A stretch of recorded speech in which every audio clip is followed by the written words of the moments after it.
Dès le commencement, je vais vous distribuer les feuilles. Si vous avez des questions, vous les posez. Il est où Julien? C'est parti? Bien.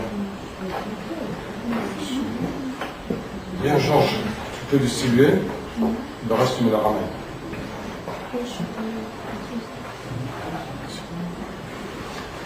Si quelqu'un veut du papier, sinon.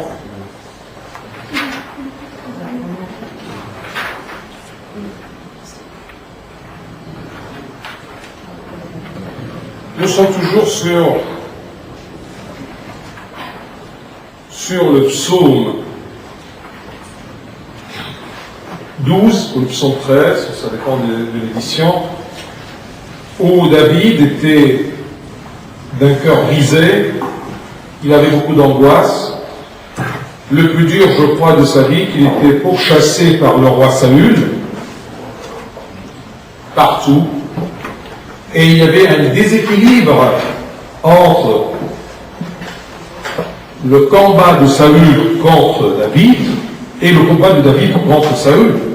Parce que David ne pouvait pas supporter qu'il touche au roi du Seigneur, au Messie du Seigneur.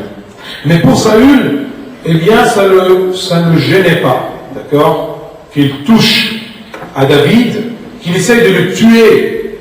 S'il tombe dans ses mains, ça ne gênait pas Saül. Alors imaginez-vous qu'un combat, il y a un membre de ce combat qui ne peut pas toucher l'autre, et l'autre, il se permet de faire tout.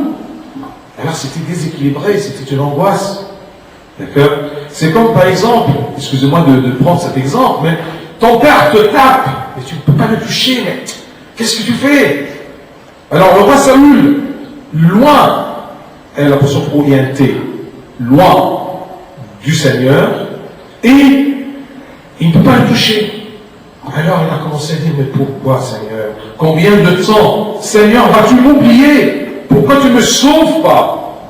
Il en a parlé à propos de ce sentiment avec lequel Satan le tend en disant, Dieu t'a abandonné, Dieu t'a oublié. Mais on a vu qu'il n'y a rien de relation ou de relatif entre la durée de l'épreuve, la durée de la difficulté et l'abandon de Dieu. Ça ne veut pas dire, ça ne veut jamais dire que si il y a une épreuve qui dure, ça veut dire que Dieu t'a abandonné, t'a laissé. Jamais. Mais toujours, c'est pour une sagesse, pour un but. Peut-être, parfois la durée, c'est un tire-oreille. Parfois, c'est une fessée. Parfois, c'est une raclée. D'accord? Ou parfois, c'est un coup de poing. Parfois, c'est une punition. Et on a vu que même quand la durée se prolonge, Dieu est toujours là. Même à la 3e ou à la 4e veille de nuit ou de la nuit. Comme celui qui était paralysé, si vous vous rappelez, c'est facile, d'accord, de se rappeler qu'il y avait quelqu'un qui était paralysé au bord de la piscine de Bethséda. Mais personne ne prend attention, personne ne fait attention à ce chiffre qui était cité dans l'évangile. 38 ans, il était là. D'accord? 38 ans qu'il était là, il n'avait personne qui le jette dans l'eau quand l'ange vient descendre pour remuer l'eau. Le Christ est venu après 38 ans. Il lui a dit, veux-tu guérir? Oui, mais je n'ai personne. Je n'ai personne, d'accord, qui peut me jeter.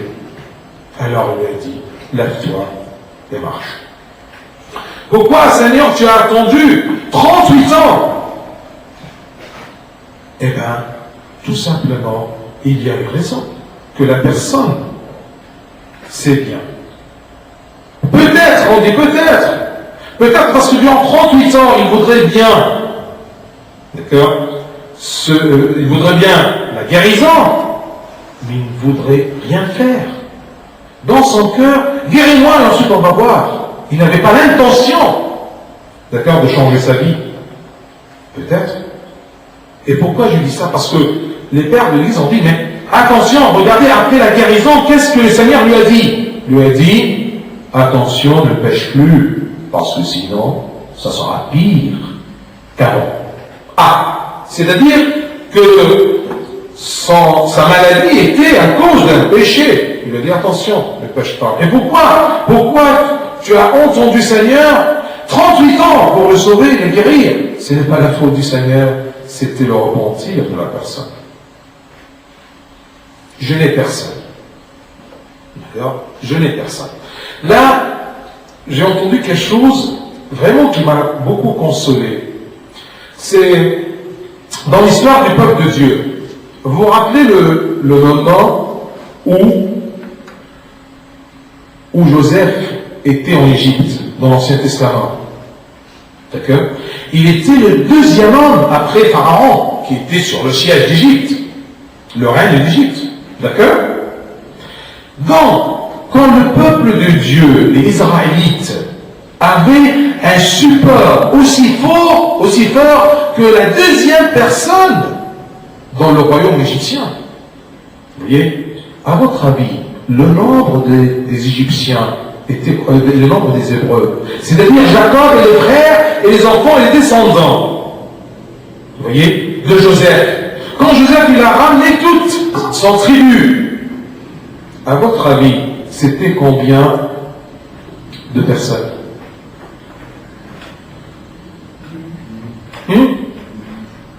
Hein? Qui a dit 2000? 12 personnes?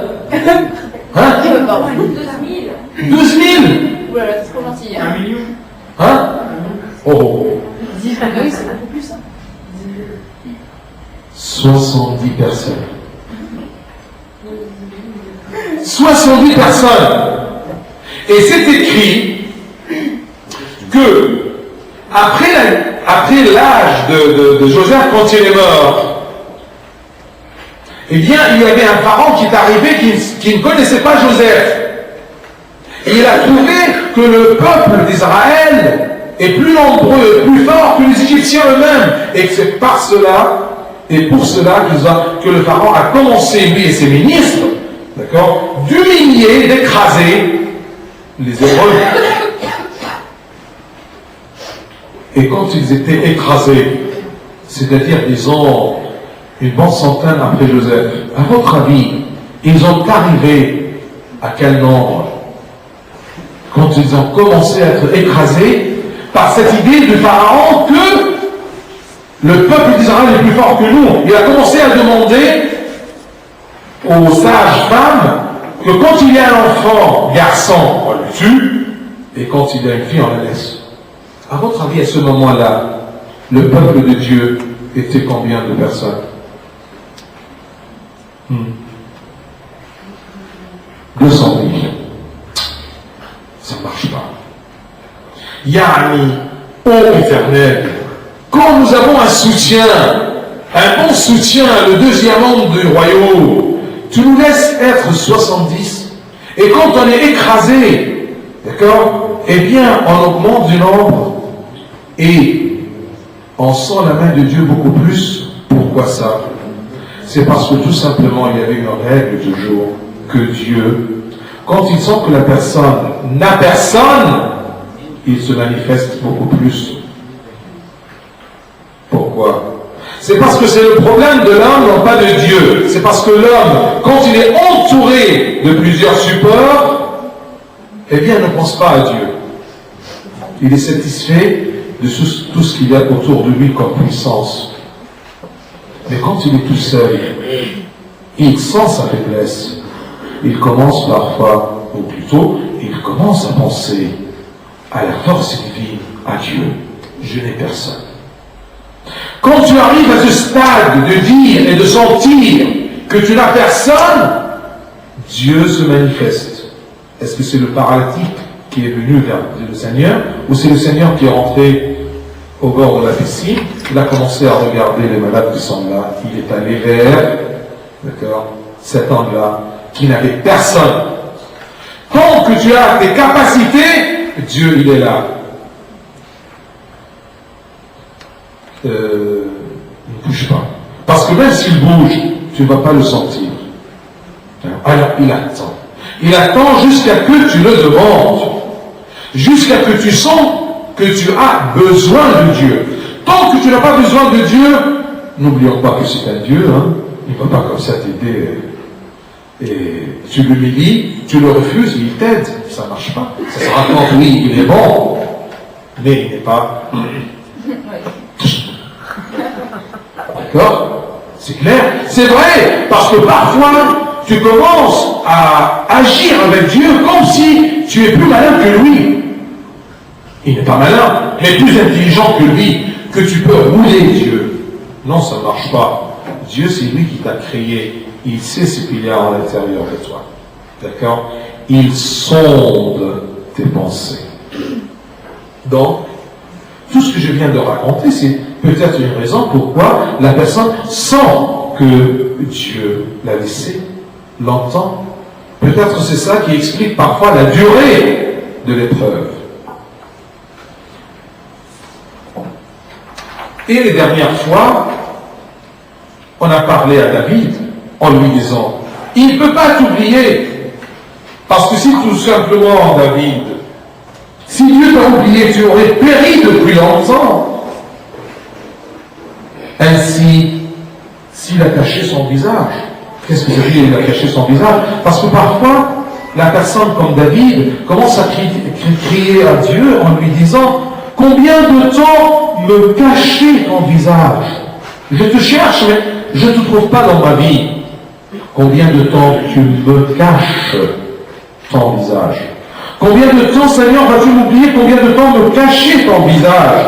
Non, le visage de Dieu est là, mais tu as besoin des yeux spéciaux, d'accord, spéciaux, des yeux spéciaux, tout simplement pour que vous pouviez voir Dieu, voir le visage de Dieu.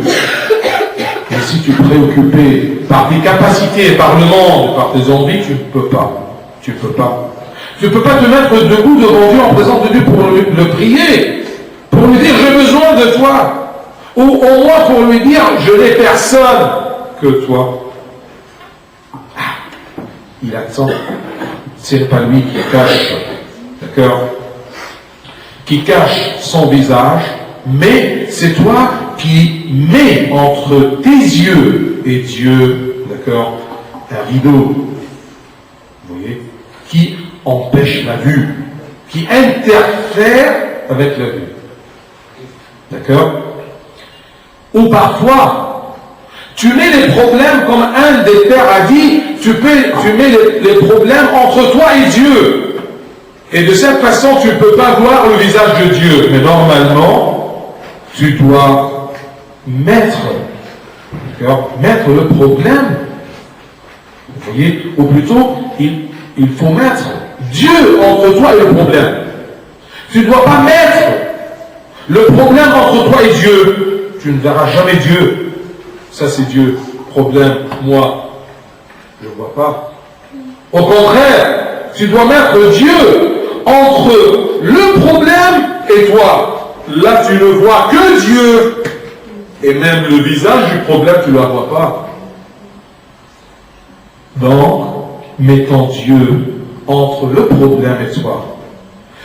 Plutôt, ou plus que ça, mets Dieu entre le monde et toi. Ne mets pas le monde entre Dieu et toi.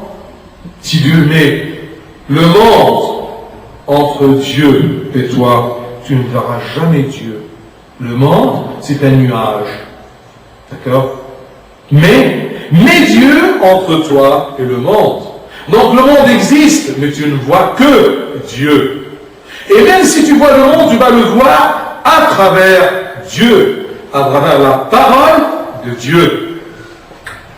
Mais ne vois jamais le monde, ne vois jamais Dieu à travers le monde. C'est dangereux. Alors, ou bien je vois le monde à travers Dieu, à travers sa parole, ou bien je vois Dieu à travers le monde. Et c'est à vous de comparer. D'accord? Combien de temps, Seigneur, vas-tu m'oublier? Eh bien, pas du tout. Il t'a gardé, il t'a gardé jusqu'à ce que Dieu a dit à l'homme dans le livre d'Ésaïe, le livre d'Ésaïe dans l'Ancien Testament, il a dit, Dieu dit à son fils, je t'ai gravé sur mes mains. Vous savez, les mamans, quand elles font le kahk, d'accord, avec quoi on fait le mun'ash? La fourchette. Hein? Avec la fourchette. Avec La fourchette. Non, ça, ce sont les petits forts. Manque de... Mais manque Le kahk, de... c'est là. La maman de kahk. Non, mais quand on n'a pas le... Si, quand on n'a pas le truc, ils m'ont fait avec la... Ah oui, c'est vrai? Ouais. Oh ben, je ne savais pas. Non, il découpe le baby face, là. Alors, tu vois, quand on fait avec la fourchette ou avec le montage, avec tout, d'accord, est-ce que ce qu'on a fait peut disparaître? Même quand on le met dans le four, dans le feu, dans le ténèbres. Le urbain, d'accord, tout simplement le urbain. Avec le tampon, on le fait.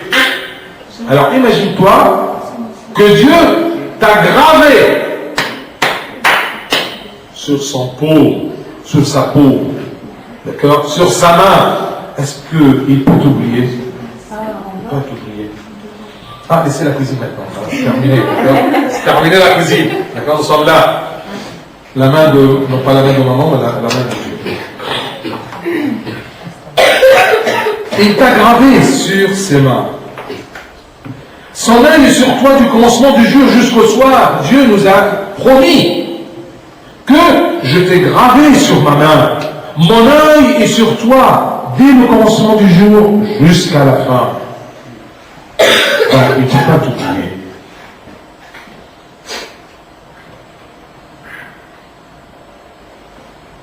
Je vous ai dit que toujours dans les psaumes, vous voyez que David, il commence par des angoisses, par des pleurs, et en priant, avant d'arriver jusqu'à la fin du psaume, il change de cœur, il change de mazette, d'accord? Il commence à être bien avec Dieu, il commence à être consolé.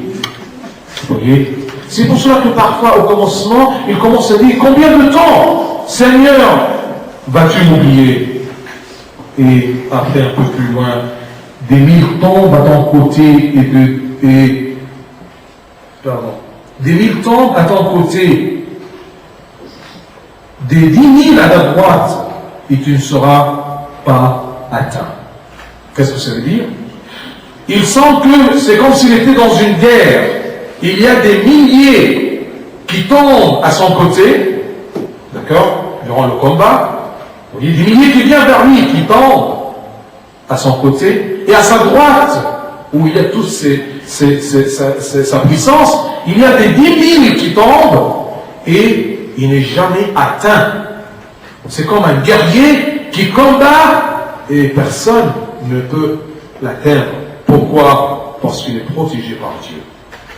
Ce sentiment-là, eh bien, c'est le même David qui a senti qu'il est délaissé par Dieu. Il a senti à un moment que Dieu est avec lui jusqu'au point qu'il y a des milliers et des milliers qui tombent de chaque côté, mais lui, il n'est pas atteint. Est-ce que toi, tu es atteint? Oui ou non? Ça, c'est important. Pose-toi la question. Est-ce que tu te sens seul? Est-ce que tu te sens une cible facile à toutes les pensées et à toutes les flèches de Satan? Ou tu es fort?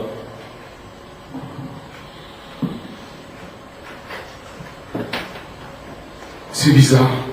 Dieu, il donne le sentiment à David que des 1000 tombent à ton côté et 10 000 à ta droite et tu ne seras pas atteint. Et malgré ça, Dieu a permis des angoisses de la part de Saül pour que David en profite spirituellement. Qui peut me dire, ceux qui connaissent un peu l'histoire de Saül et David, d'accord, qu'est-ce qu'il a profité, David? Qu'est-ce qu'il a gagné? Qu'est-ce qu'il a acquis dans sa personnalité? Et je vous rappelle que David était quoi? Était le petit garçon qui était blond, avec des beaux yeux, d'accord, et un beau visage. Était un beau garçon. Qu'est-ce qu'il a? Saül, il a dit comme ça quand il a dit on veut bien quelqu'un qui combat, qui peut tuer Goliath.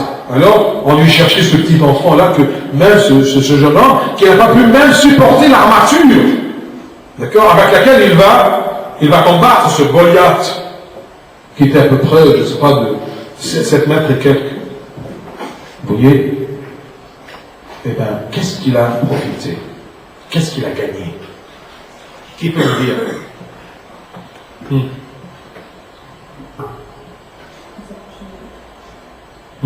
Mais il a montré aux gens qu'il était plus fort avec la force de Dieu. Les gens, ils ont pu. Il a montré aux gens que c'est pas avec une armure qu'ils pouvaient combattre, mais avec la force de Dieu. Bravo, ça c'est un fruit, c'est le fruit, c'est les conséquences. Mais moi je pose la question, d'accord, malgré que Dieu était avec David, le courage. Bravo, le courage. D'accord? Alors, qu'est-ce qu'il a gagné? D'accord? Le courage. Parce que tout simplement, quand il y a des épreuves, et vous sentez que Dieu... Il a gagné la confiance aussi par rapport à... Exactement. Confiance. Courage et confiance. D'accord? Quoi aussi. Et attention, tout ça avant qu'il soit roi. Alors regardez, David, il est trop jeune, il était loin par Samuel, le prophète, pour être roi. D'accord? Et Dieu a pris beaucoup de temps pour préparer ce blond aux beaux yeux, d'accord, tout simplement pour être le roi d'Israël. Alors, il a eu de la confiance, d'accord, il a eu du courage. Vous voyez, quoi aussi? Pour avoir confiance en Dieu, la modestie, être humble. Tant que tu sens que tu es fort et plus fort que le reste, même entre guillemets plus fort que Dieu, d'accord, tu ne pourras jamais te rapprocher de Dieu. L'humilité, d'accord, est-ce que je suis humble? Est-ce que je connais mes capacités ou je me flatte beaucoup plus, ou je me fais des illusions que je suis capable de. Vous voyez? Il y a un verset qui dit avant la chute, c'est quoi? Hein? L'orgueil. Ah, bien sûr, ouais. Imaginez-vous, avant la chute, c'est quoi? Plutôt si on traduit bien, avant la casse, comme l'inqisar, avant que tu sois cassé, c'est quoi? C'est l'orgueil. Imaginez-vous, alors, toi, tu es quoi? Humble? Ou tu seras facilement cassé par le monde? D'accord?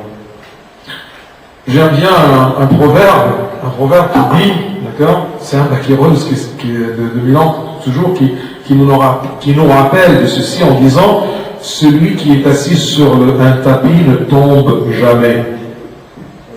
Hein? Celui qui est assis sur un tapis, est-ce qu'il peut tomber? Ah ben non, avec ton bout là, écoute, hein, s'il est, je sais pas quoi, d'accord?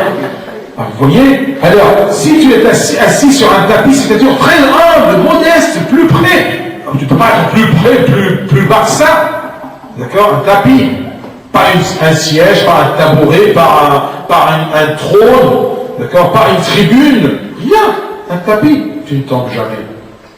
Mais celui qui se gonfle, il tombe facilement. Donc, David a profité spirituellement. Surtout, Dieu a permis ces angoisses pour qu'il s'abaisse intérieurement, qu'il ne soit pas trop fier. D'accord? Parce que David, il avait besoin, d'accord, de s'abaisser. Parce qu'avant qu'il touche la force de Dieu, il a pu tuer et vaincre un lion et un ours. Quand il était derrière les brebis, il gardait ses brebis. Vous voyez? Et c'est pour cela qu'il y a un verset qui dit, ou plutôt un dicton, une sagesse des pères qui dit que supporter la flatterie est beaucoup plus difficile que supporter l'humiliation. Je répète, supporter la flatterie, que quelqu'un te flatte, tu vas te gonfler, tu ne peux pas supporter. Je ne peux pas monter plus que ça, mais... D'accord? Mais parfois, ça, supporter la flatterie et ne pas se gonfler est beaucoup plus difficile que supporter l'humilité. Parce que je peux avoir l'humiliation. D'accord? Je peux être humilié et je peux supporter. D'accord? Je peux ne pas trop pleurer. Mais je ne peux pas confronter la flatterie. La flatterie, c'est quoi? C'est la réussite. Parfois, si j'ai un succès, d'accord, dans n'importe quel coin de la vie, est-ce que je me gonfle? Est-ce que je marche fier? Tu peux marcher très humble et de l'intérieur, d'accord? C'est comme on dit, tu peux faire une métanie, d'accord, jusqu'à la terre. C'est comme Saïd il a dit un jour, d'accord, à un mois il peut s'excuser en faisant une métanie, son front est vers le sol, collé au sol, mais son cœur est plus haut que le cieux. Vous voyez, l'humilité, ce n'est pas tout simplement de faire une métanie, mais est-ce que tu es humble de l'intérieur? C'est ça que David a acquis par les angoisses de Saül. Saül le pourchasse, mais lui, il ne peut pas toucher au roi de l'Éternel. Alors tout simplement, il était humilié ou écrasé jusqu'à atteindre l'abaissement intérieur. Parce que l'abaissement extérieur, ou donner l'image d'être humble, c'est très facile de faire. Ça suffit tout simplement de baisser la tête comme ça, un peu les yeux. Mais le cœur, il est plus haut que les cieux. D'accord?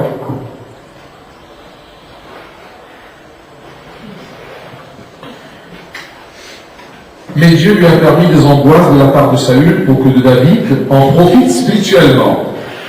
Et pour qu'il s'abaisse intérieurement après avoir tué l'ours et le lion et règne Goliath.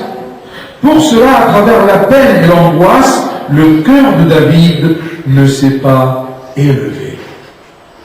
Le cœur élevé. Le cœur qui monte, qui se gonfle, qui se dirige vers les cieux, vers les hauteurs.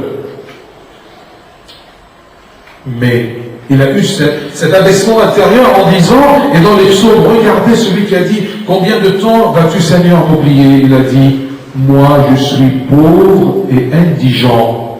Ô Dieu, hâte-toi en ma faveur. Personne ne peut dire ceci, que je suis pauvre et hâte-toi Seigneur en ma faveur, que si il est humble, qu'il a une modestie intérieure, qu'il sent qu'il a besoin de Dieu. Là, je te pose et je pose à chacun, est-ce que tu as besoin de Dieu? Là,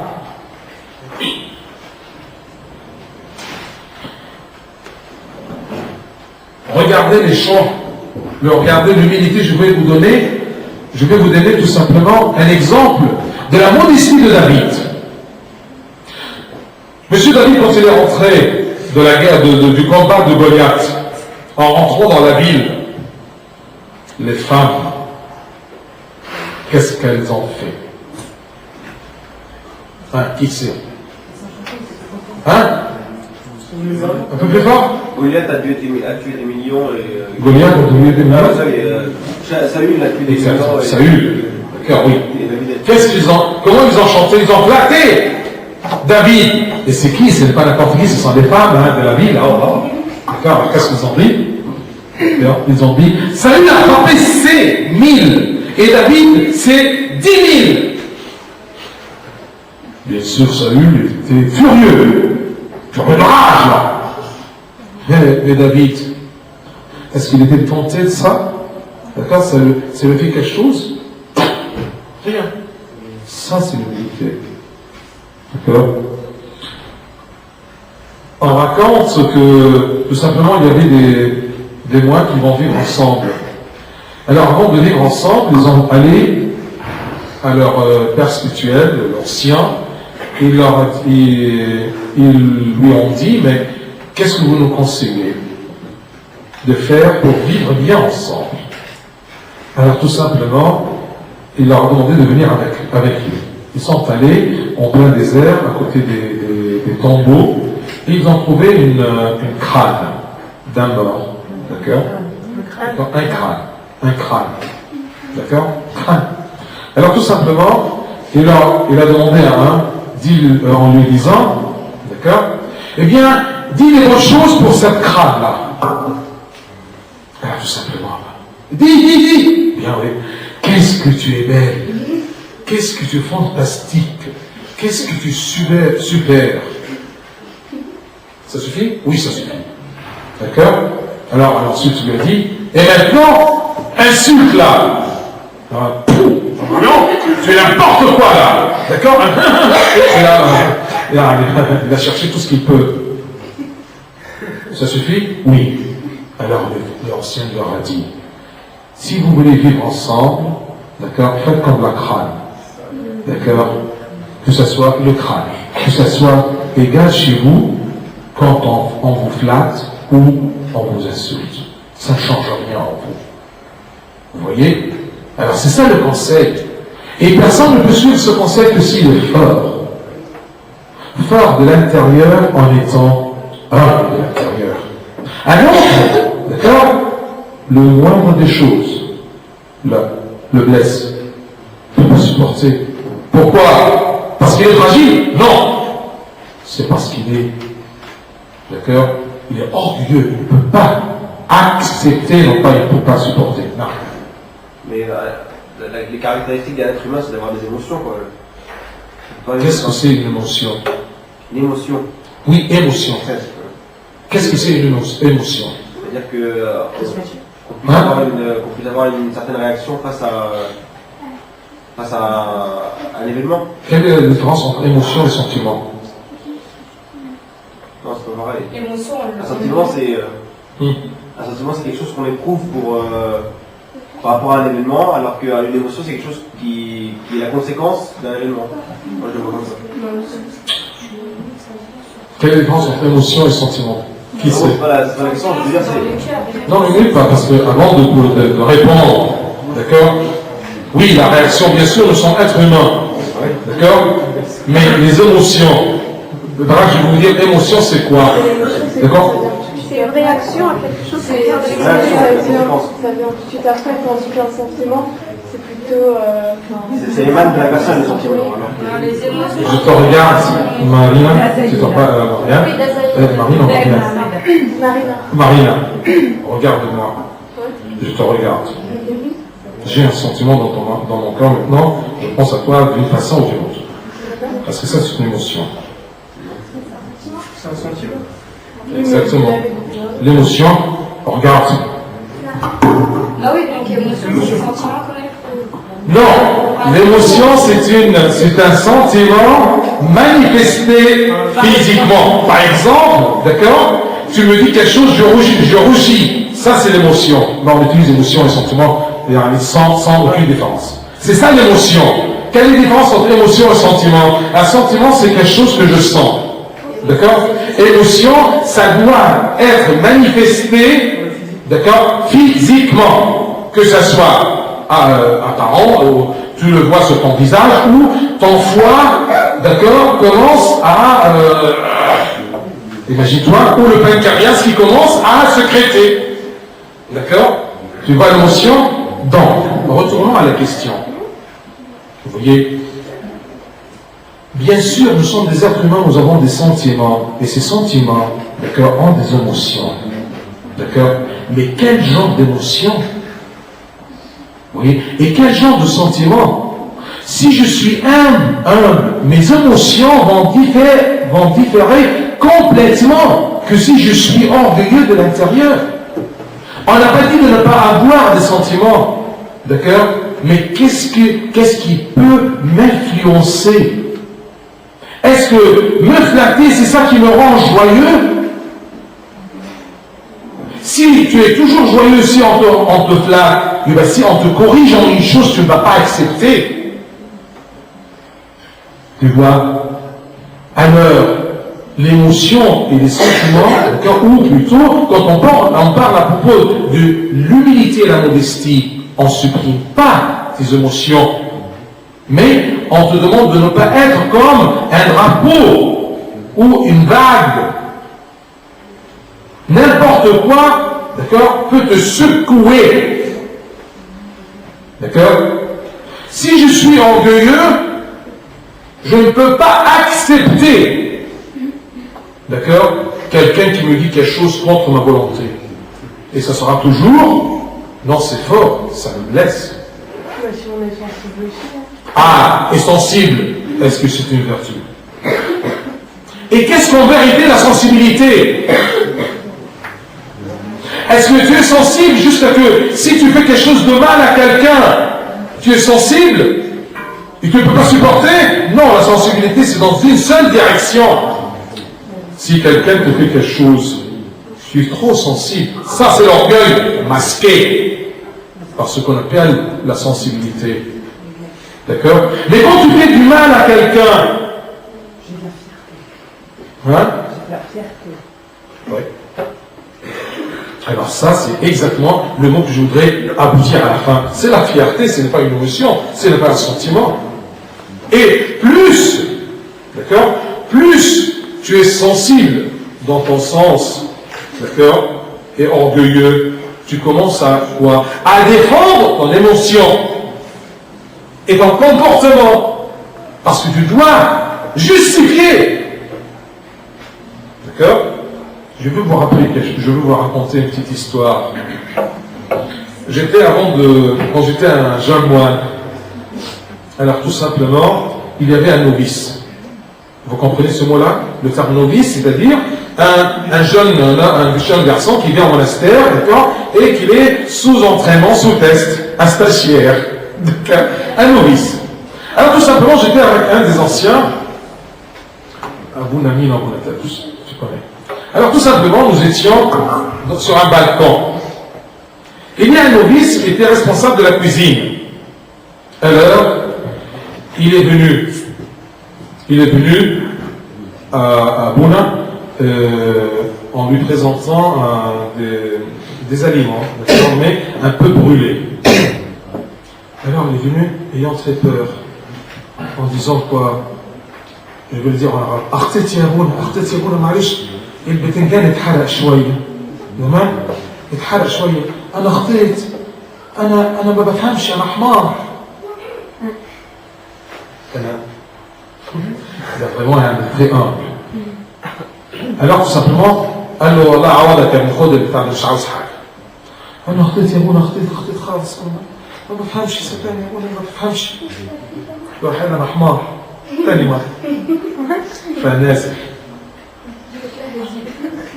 Alors tout simplement, Abou Namina, il m'a dit, الأخ ده مش هينفع في الرهبان. قلت له ليه؟ تمام؟ Imagine-toi qu'est-ce qu'il a fait à Abou Namina. Elle lui bosse. Il a حمار. Alors حمار. Il a regardé, أنا نفسي j'ai eu peur. شفتي il est parti où? Oh, d'accord. D'accord? Alors imaginez-vous, d'accord, شفتوا بقى l'émotion. ممكن واحد يرسل الحمار. ممكن الحمار. Je ne peux pas oublier. Et ce garçon n'a pas continué. Parce qu'il sait comment être humble de l'extérieur. Mais il n'a pas supporté. Il est trop sensible. Non mais il y a sensible.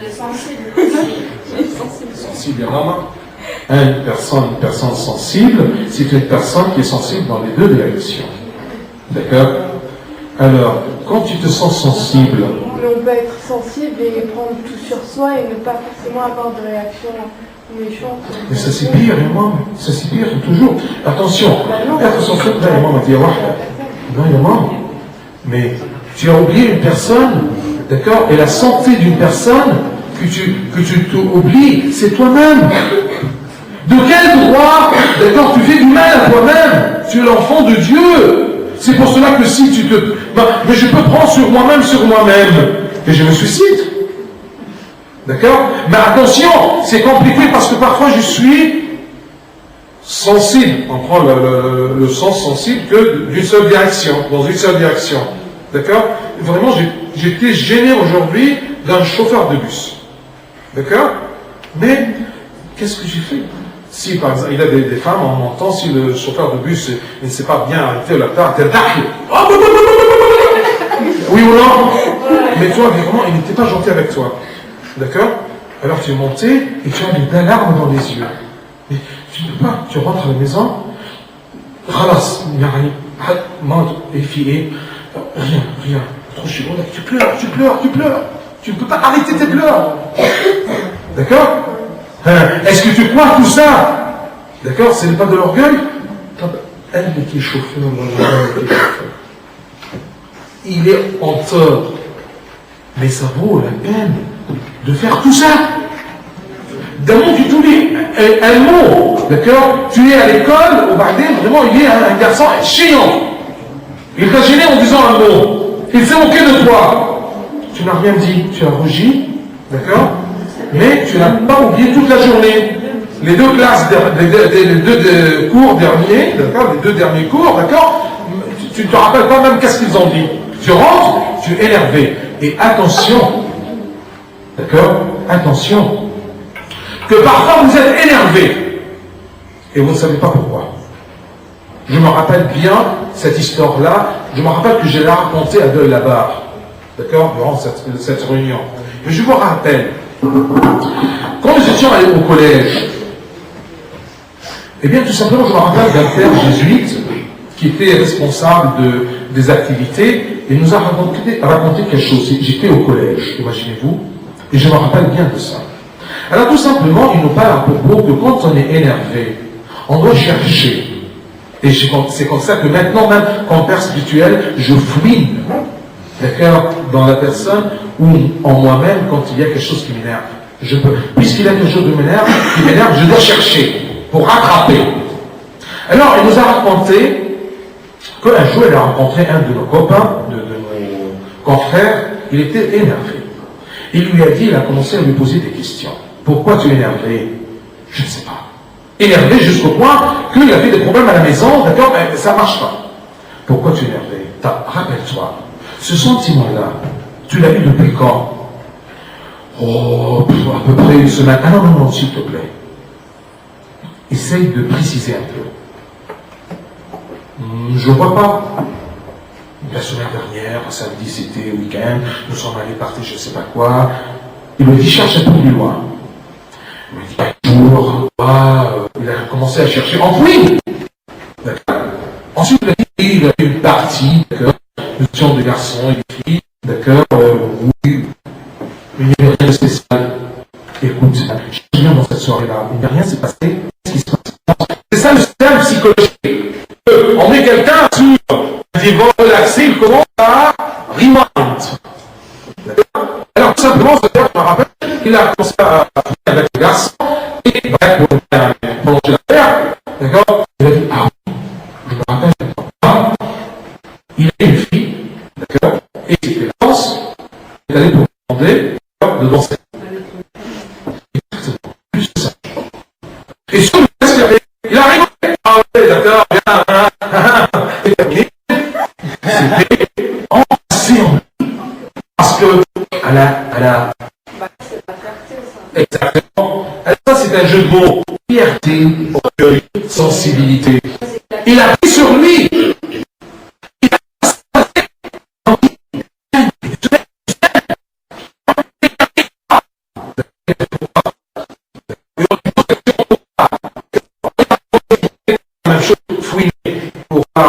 Et vous, c'est conseils. D'accord? Être agile, être sensible dans une seule, d'accord? Dans une seule direction, c'est un orgueil. Mais si tu, d'accord, tu es dans le but et tu vois que le chauffeur n'est pas arrêté pour une dame courir, Ça, c'est sensible. D'accord? Ça, c'est sentir la peine des gens. D'accord? Mais, un jour, ça, c'est la sensibilité. D'accord? Attention. Le problème de Satan, c'est que toujours, il masque la réalité.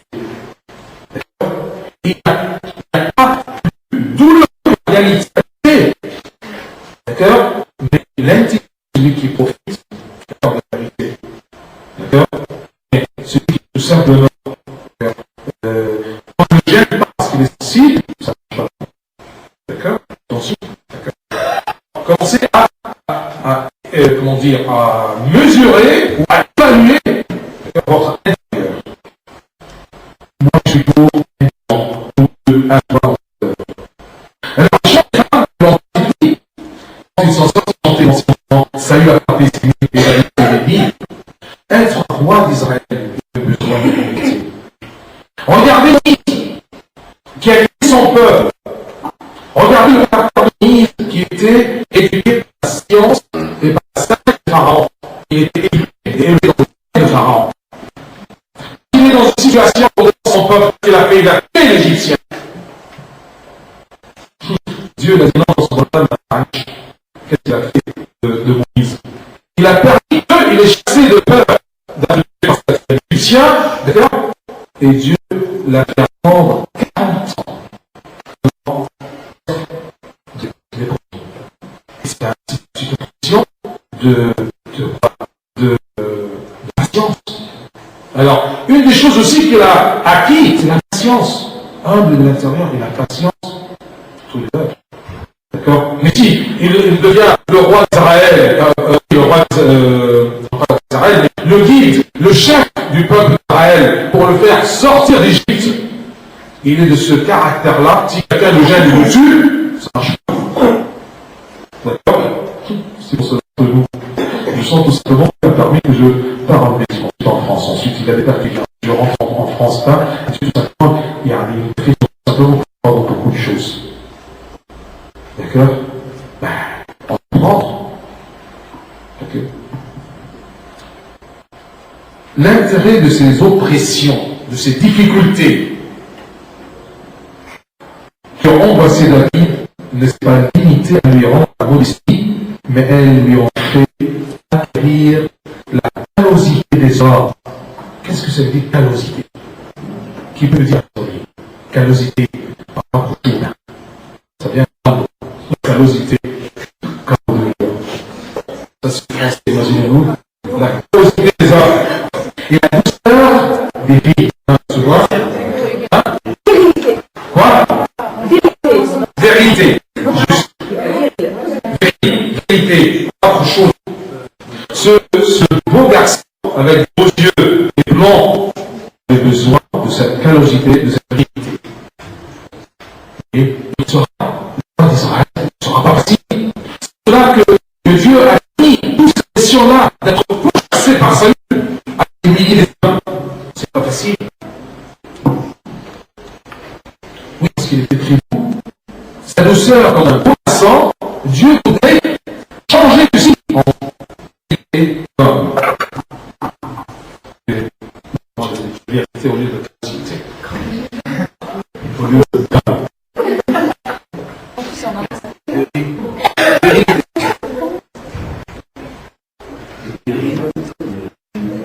vérité. Des hommes. D'accord? Voyez, personne accepte les difficultés et la durée des difficultés. Il peut en voir beaucoup de choses qui sont pour son bien et pour son intérêt. Vous voyez? Plus elle, c'est-à-dire ses oppressions, ses difficultés, mais plus elles l'ont adouci. Quoi? Courage, l'humilité, hein?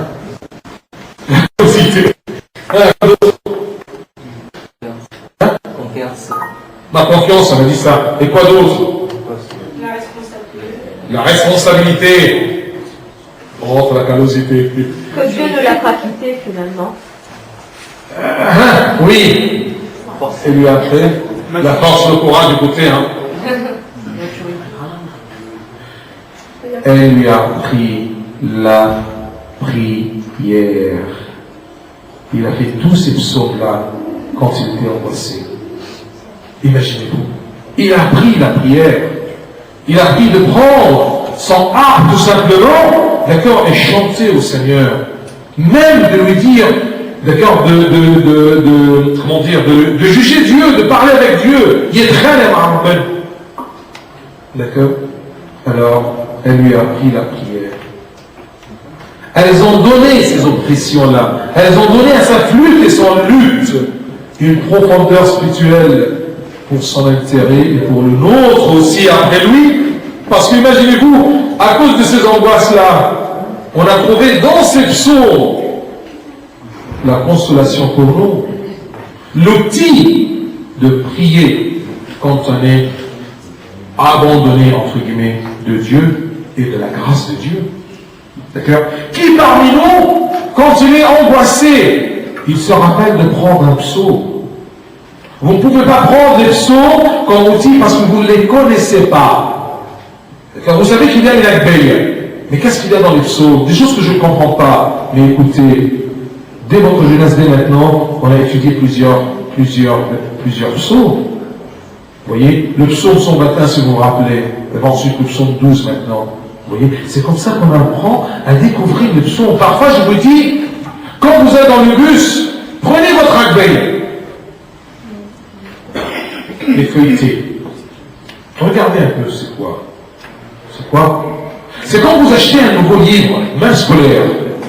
La première chose, qu'est-ce que vous prenez le livre et première leçon. Ah non. N'importe quel nouveau livre qui tombe dans les mains, d'accord, vous commencez à feuilleter. Regardez cet outil de prière. D'accord? Sûrement vous allez tomber non pas sur un psaume, mais un verset dans le psaume. Et ça vous touche. Vous le comprenez très bien. D'accord? Prenez ce verset-là, d'accord, comme outil de prière. D'accord? Donc, elles, les oppressions, lui ont appris aussi la prière. Elles ont donné à sa flûte et son lutte une profondeur spirituelle. Là, je vous dis parfois les angoisses et les problèmes, ça donne à votre prière même une profondeur, une sérénité. Vous voyez? Pour son intérêt, bien sûr, ces psaumes-là, et pour notre intérêt aussi, après lui, on utilise aujourd'hui, on va utiliser jusqu'à plus loin aussi, d'accord, les psaumes de David.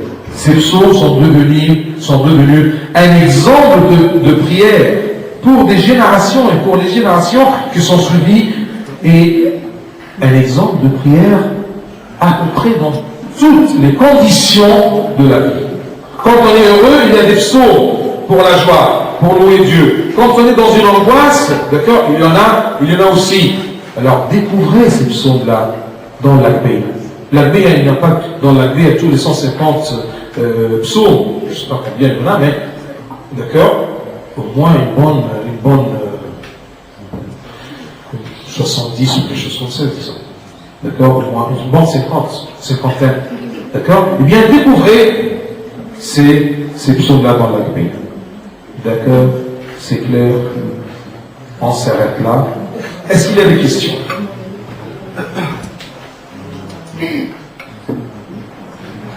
On choisit un chant tout simplement pour... Et ensuite on voit les questions. Marcel.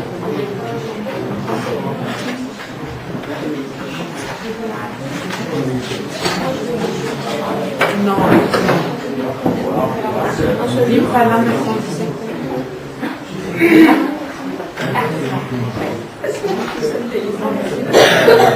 Alors, quel chant vous choisissez? Le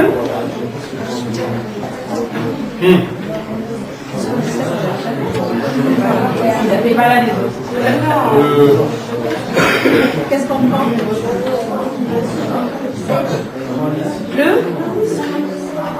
Le Le 119, c'est un peu difficile. Parfum, j'arrose tes cheveux et pieds pour toutes les fautes. Non, je dis. Yasser, et tu le dis en arabe, merci, d'accord. Bravo, on a compris. C'est quoi ça?